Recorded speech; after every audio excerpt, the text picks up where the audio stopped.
You set up over your 3-wood. The ball is sitting up clean on the fairway. You make what feels like a smooth, easy swing, and the bottom edge of that club catches the top of the ball and sends it skittering across the grass like a frightened rabbit. I know that feeling. I lived that feeling for years. Here is the truth almost nobody tells you. You are not topping your fairway woods because you swing too slow or too fast. You are topping them because your body is doing one small thing that feels completely natural and is completely wrong, and the fix costs $0. I did not learn this from a coach. I learned it standing on a rain-soaked range outside Chiba, watching a 70-something Japanese man in a fisherman's vest hit one perfect 3-wood after another. Stick with me, because near the end I am going to show you a breathing method Japanese players trace back to an old archery school.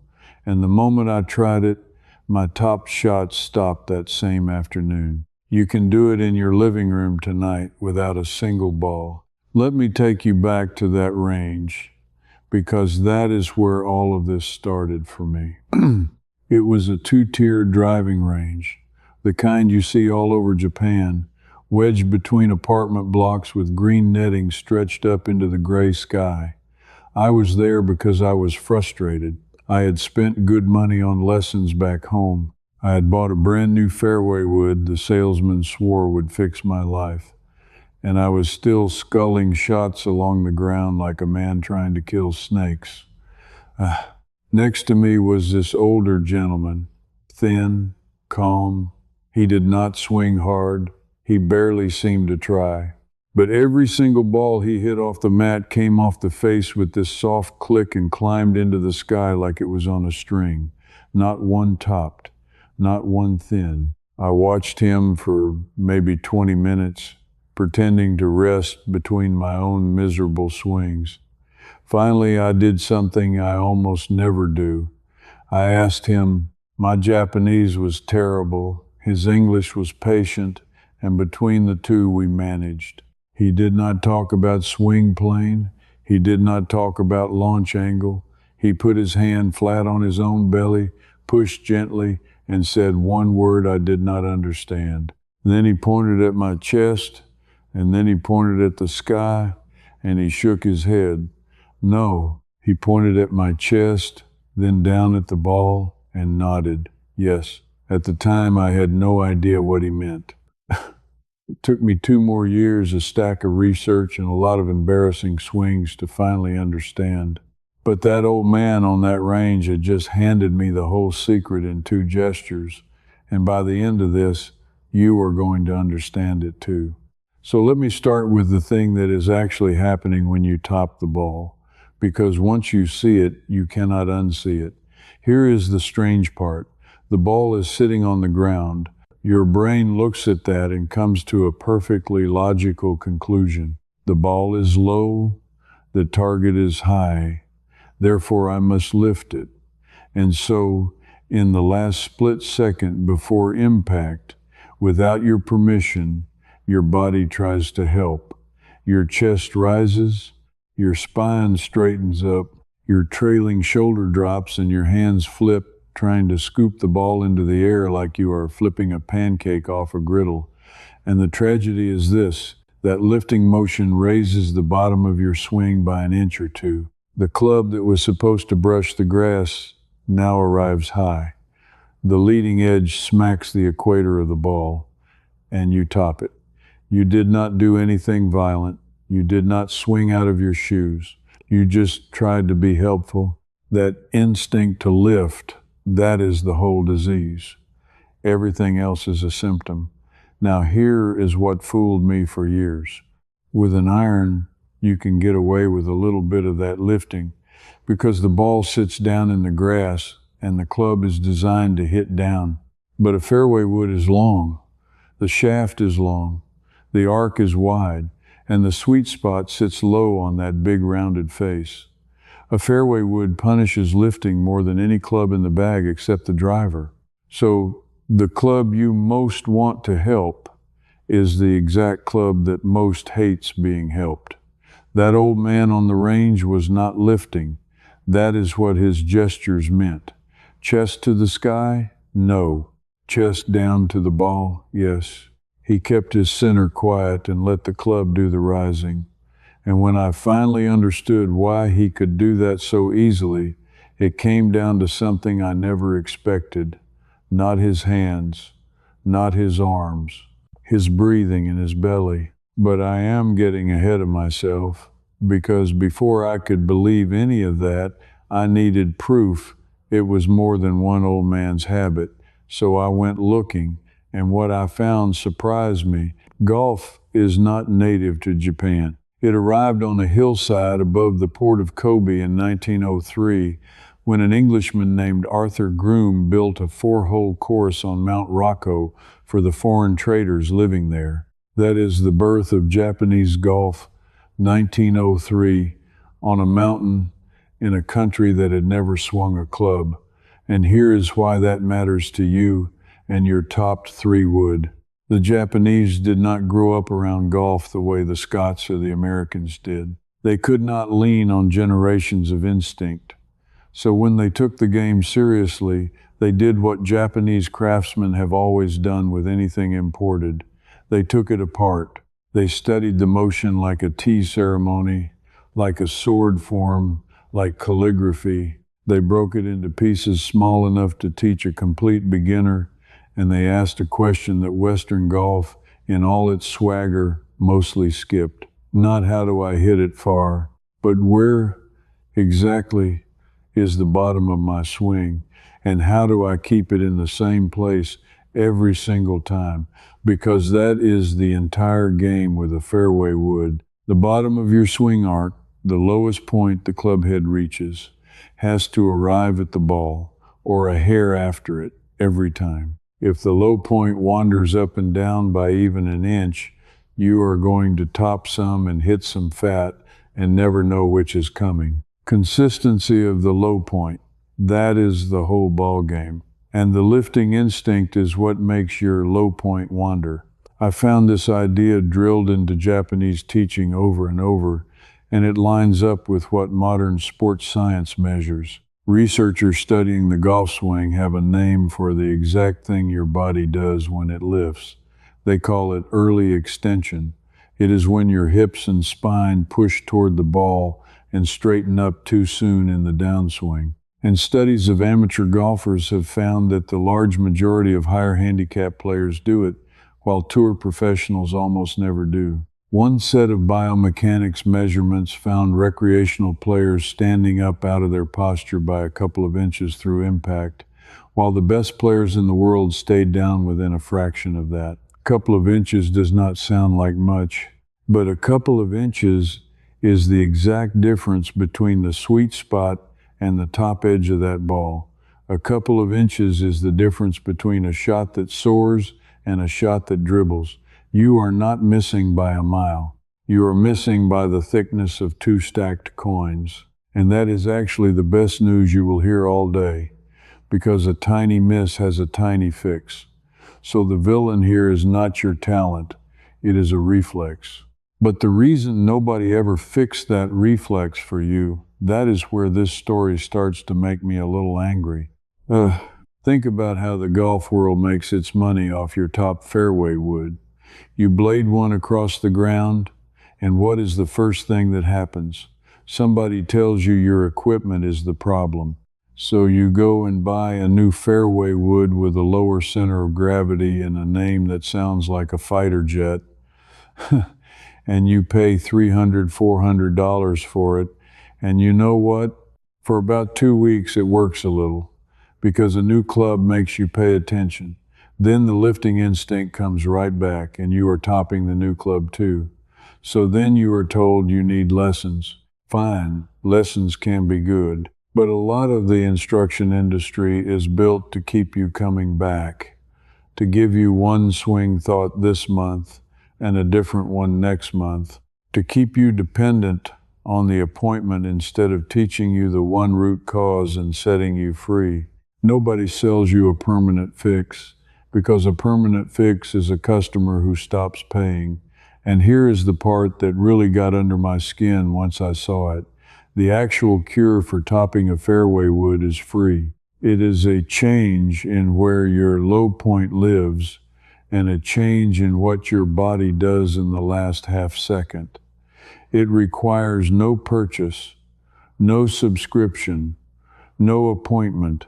It is exactly the kind of simple, durable, self-reliant knowledge that does not make anybody rich, which is exactly why it quietly slips out of the conversation. That old man on the range in Chiba was never going to sell me anything. That is precisely why I trusted him, and that is why I kept digging until I could explain in plain words what his body knew that mine did not. So let me give you the first piece you can use, and this one you can feel on your very next swing. It is about where the ball sits in your stance and what you ask the club to do. With a fairway wood off the fairway, you are not trying to hit down and take a big divot like an iron. You are trying to sweep. The club head should be traveling low and level right along the top of the grass through the ball, like a plane coming in for a gentle landing on a long runway, not a helicopter dropping straight down. To sweep like that, the ball wants to sit forward in your stance, about opposite the logo on your lead chest, maybe 2 ball widths inside your lead heel. Forward enough that the club has already reached the bottom of its arc and is just starting to level out when it meets the ball. But, and this is the piece everyone gets backwards, playing the ball forward does not mean you lean back to reach it. When people move the ball forward, they instinctively hang back on their trailing foot, drop the trailing shoulder way down, and try to catch the ball on the upswing. And that, my friend, is the lifting instinct wearing a disguise. Now you have moved the low point behind the ball, and you will hit it fat or thin all day. So here is the feel, ball forward, but your chest stays stacked right over your belt buckle, and at impact you want to feel like your sternum is pointing at the ball, not at the sky. Sweep, do not scoop, level, not lifting. When I first got this, I hit 3 fairway woods in a row off the deck that actually got airborne, and I stood there like a fool grinning because I thought that club was cursed. That idea stuck with me long enough that I ended up writing it all down, the history, the drills, the breathing method, everything in a book called Kaizen Daily, which you can find linked in the description if you want to go deeper at your own pace. It is the same kind of slow, durable, nobody profits. From this knowledge I have been chasing ever since that afternoon in Chiba, and it covers far more than just the fairway wood. But the core of what fixed my game is right here in this video, and it is completely free, so let me keep going. That was the beginning of the fix, but the ball position and the sweep are only the setup. They put you in a position to succeed. They do not stop the lifting reflex itself, because that reflex does not live in your feet. It lives higher up in your torso and, believe it or not, in your breath. Which brings me to the part I built especially for one particular person watching right now. Maybe you are thinking, this is fine for a man standing on a fancy Japanese range with an old master beside him. But I am not in Japan. I do not have a coach. I might not even have a range near me. I am just a regular person in a regular house who is tired of feeling foolish with a club I paid good money for. Good. This next part is for you specifically, and it uses nothing but your own living room and your own body. You do not need a ball to fix a topping problem. In fact, the ball is part of what breaks your swing, because the ball is the thing that triggers the panic to lift. So we are going to remove it. Tonight, in your socks, on your carpet, I want you to take any club or even a broom and set up like you are going to hit a fairway wood. Now make slow, smooth swings, and here is the only job. Brush the carpet. Let the bottom of the club just whisper across the fibers at the low point in the same spot every time, right under the front of your lead chest. Do that 10 times slowly. Listen for the sound. You want the same soft brush of the carpet in the same place, swing after swing. If the club is swishing through the air and never touching down, that is your lifting reflex showing itself with no ball in sight. If it is thumping the carpet way behind where the ball would be, that is you hanging back. You are training your low point to live in one spot, and you are doing it without the panic the ball creates. Now add the second layer, and this is the one I want you to really pay attention to, because it is the bridge to the biggest secret in this whole video.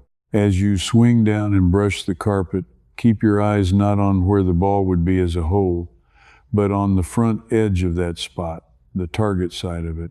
Most amateurs stare at the back of the ball, and staring at the back of the ball quietly encourages your hands to throw at it and scoop. Looking at the front edge, the target side, encourages the club to keep moving low and forward through the spot.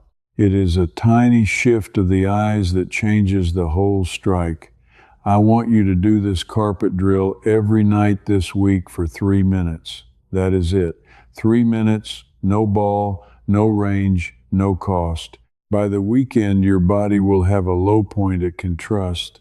And when you finally put a real ball down, that old panic to lift will have a lot less power over you. I have handed this exact drill to friends in their 60s and 70s who swore they were too old and too stiff to change, and every one of them came back shocked at how fast the top shots faded. But brushing the carpet builds the shape.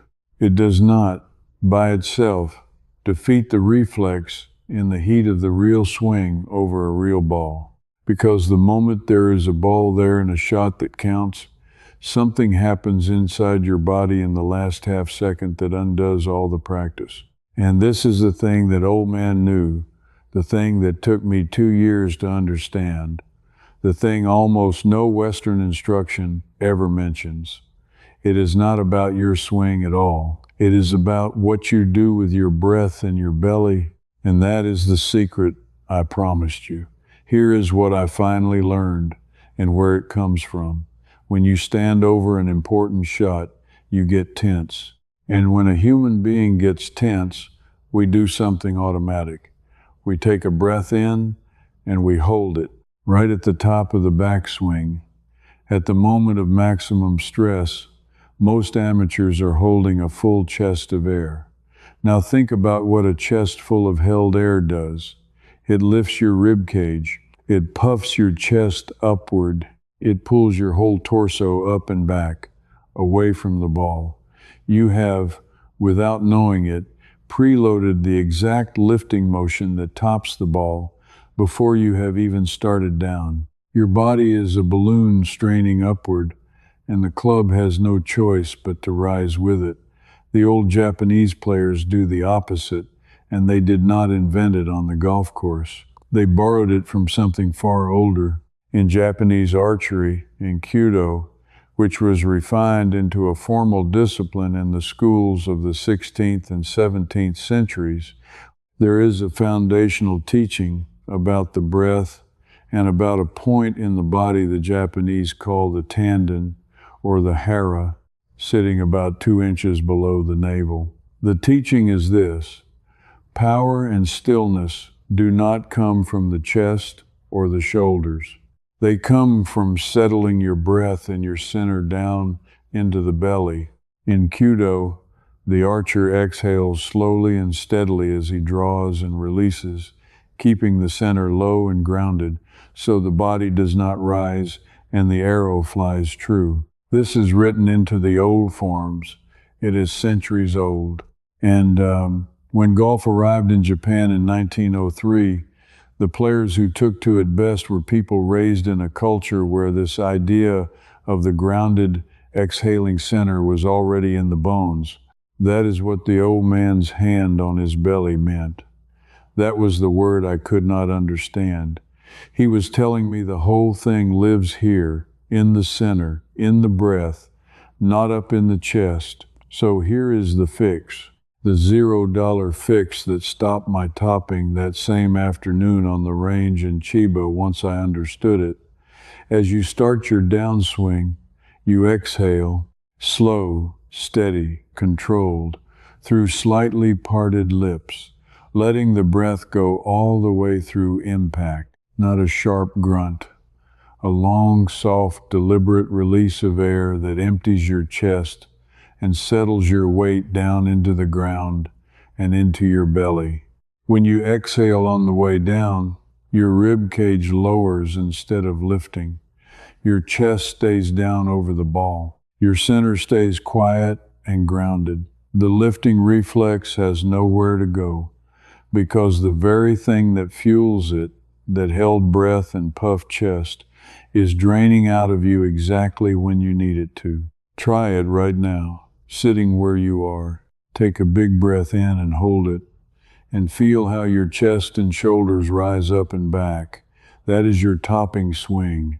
Now breathe out slowly and feel how your shoulders drop, your belly firms, and your whole frame settles down and gets heavy and stable. That is the swing of the man who never tops it. When I put it together, all of it, the ball forward, the chest stacked over the belt, the eyes on the front edge, and that slow exhale pouring out through impact, the fairway wood I thought was cursed turned into the best club in my bag. Off the deck, off a tight lie, it did not matter. That soft click and the ball climbing into the sky on a string, the same sound the old man made 20 minutes at a time while I flailed beside him. And the beauty of the breath is that it is invisible and it is free. Nobody can sell it to you. You already own every bit of equipment you need to do it. It has been sitting inside your own body your whole life. This quiet, grounded, exhaling center that a Japanese archery school wrote down 400 years ago, and that the modern golf industry has no reason at all to teach you, because there is no profit in a customer whose problem is permanently solved by breathing out. Let me put the whole thing together for you, simple and clean, so you can walk out and do it. Set the ball forward in your stance, opposite the logo on your lead chest. Stack your chest over your belt buckle so your sternum points at the ball, not at the sky. Feel like the club is a plane landing on a long runway, sweeping low and level, not a helicopter dropping down and scooping up. Put your eyes on the front edge of the ball, the target side, not the back. And then, as you swing down, let your breath go. A long, slow, steady exhale that empties your chest and drops your center into the ground all the way through the strike. That is it. That is the whole fix.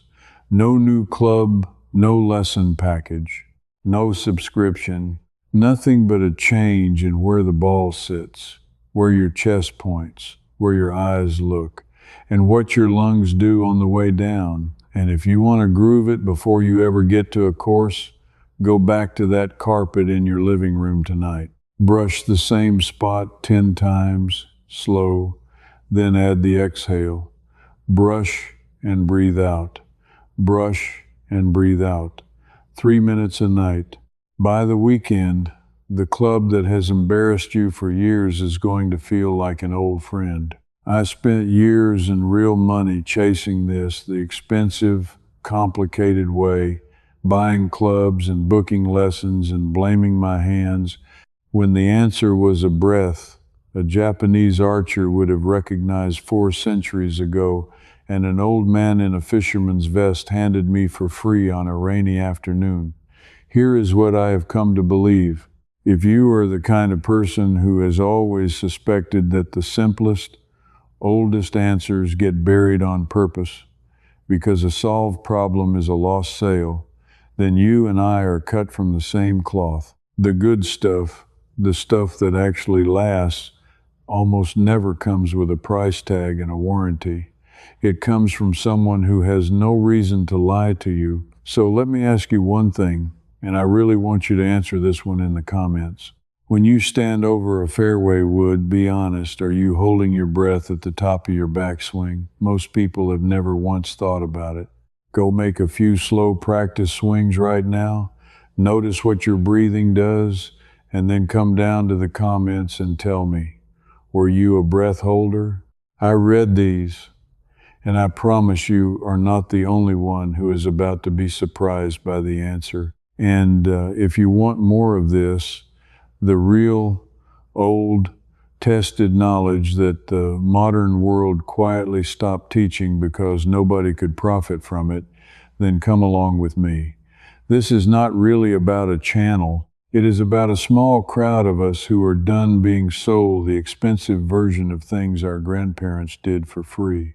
Because the next thing I have been digging into is the way Japanese players use a single point of pressure under one foot to cure the slice.